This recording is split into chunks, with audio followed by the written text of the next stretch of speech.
मित्रों, ई अध्ययन YouTube channel में आपका स्वागत है। कार्यक्रम की इस श्रृंखला में आज हम आपके लिए प्रस्तुत कर रहे हैं हिंदी साहित्य के सुप्रसिद्ध कवि भवानी प्रसाद मिश्र की एक कविता कठपुतली।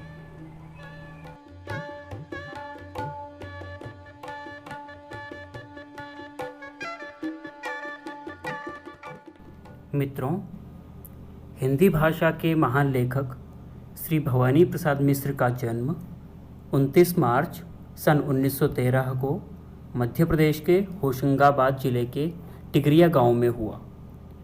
ये हिंदी के प्रसिद्ध कवि तथा गांधीवादी विचारक थे। इन्होंने स्वयं को कभी भी निराशा के गर्त में डूबने नहीं दिया। आपातकाल के दौरान नियम पूर्वक सुबह, दोपहर, शाम तीनों बेलाओं में इन्होंने कविताएं लिखी थी, जो बाद में त्रिकाल संध्या नामक पुस्तक में प्रकाशित भी हुई। ये कविता, निबंध, संस्मरण और बाल साहित्य लेखन में निपुण थे। इनकी प्रमुख रचनाओं में चकित है दुख, नीली रेखा तक, तुकों के खेल, अंधेरी कविताएं आदि प्रमुख हैं।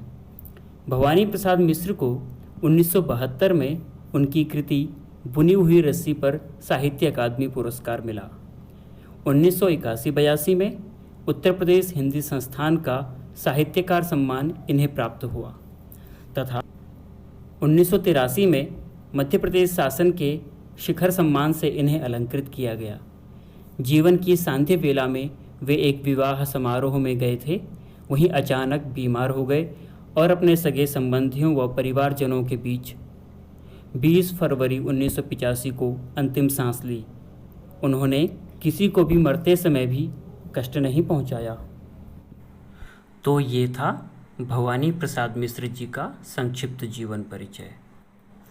अब प्रस्तुत है कठपुतली कविता का सस्वर वाचन। कठपुतली गुस्से से उबली, बोली, ये धागे क्यों हैं मेरे पीछे आगे?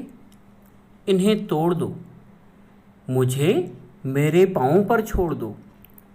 सुनकर बोली और कठपुतलियाँ कि हाँ, बहुत दिन हुए हमें अपने मन के छंद छुए। मगर पहली कठपुतली सोचने लगी, ये कैसी इच्छा मेरे मन में जगी। अब प्रस्तुत है कठपुतली कविता का भावार्थ।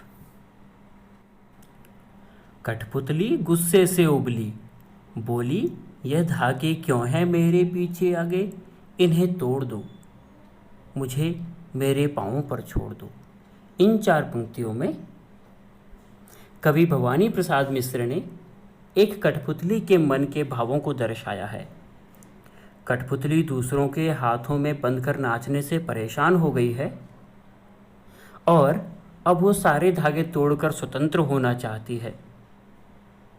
वो गुस्से में कह उठती है कि मेरे आगे पीछे बंधे हुए ये सभी धागे तोड़ दो, अब मुझे मेरे पैरों पर छोड़ दो।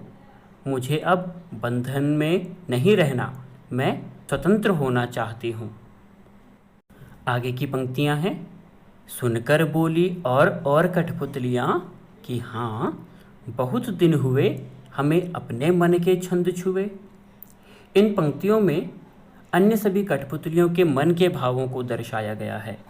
पहली कठपुतली के मुंह से स्वतंत्र होने की बात सुनकर अन्य कठपुतलियां भी उससे कहती हैं कि हाँ, हमें भी स्वतंत्र होना है, हमें भी अपने पैरों पर चलना है। काफ़ी दिनों से हम यहाँ इन धागों के बंधन में बंधी हुई हैं।